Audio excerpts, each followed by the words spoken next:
Let's take a look at the alignment for crab reach. This move begins and ends in a static crab position. So to set that base position, you want to make sure the feet aren't too far forwards. A way to test this, you could slide your butt towards your heels. If you can't reach, then your stance is definitely too wide. You need to walk the feet back and slide the butt back towards the wrist. And find the midpoint between the two. Your body should resemble an M shape here. Hands are planted shoulder width, fingers pointed backwards. The arms are externally rotated so that the shoulder blades are drawing together here. Head draws back over the shoulder girdle. And you want to lift the hips just an inch or so off the floor here. So this is your static crab position, where you'll start and end crab reach. So one point of difference when you come into the crab reach, typically in static crab the feet are going to be planted hip width apart. But to go into the crab reach, you need to bring the feet a little bit wider than hip width in order to bring the hips upwards. So returning to my static crab position, feet slightly wider than hip width.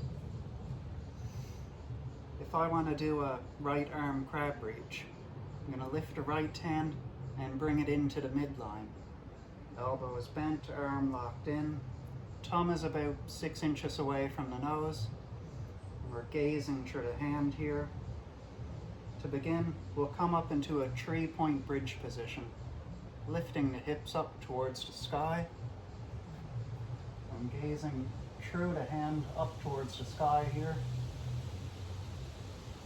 Base arm is externally rotated, locking the head of the shoulder into the socket here, getting stability. So in this 3-point bridge, your hip should be at least as high as your knees. So if you can't get that 3-point bridge position, you don't want to go any further yet. You just want to hold here. So once more, coming into the 3-point bridge position first, lifting the hips up, externally rotate the base arm.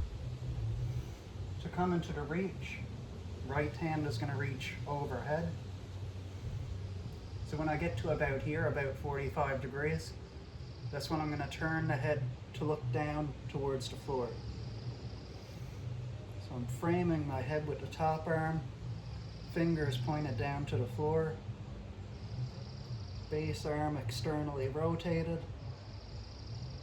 So here the shoulders are going towards a stacked position, while the hips are more level, parallel with the floor, and pressing up towards the sky.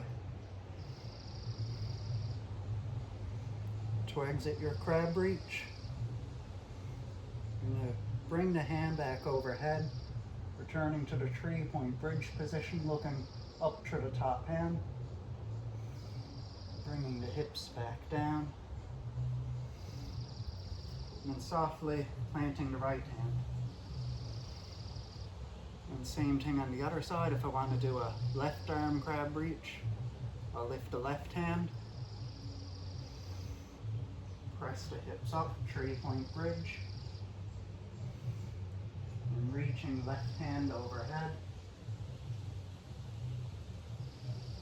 So I'm really pushing down with my feet, sending the hips upwards, pushing away with the right hand, externally rotating that base arm.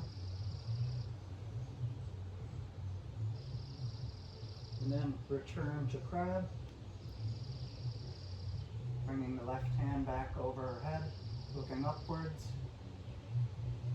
lowering the hips, then planting the hand. So that's the alignment for crab reach.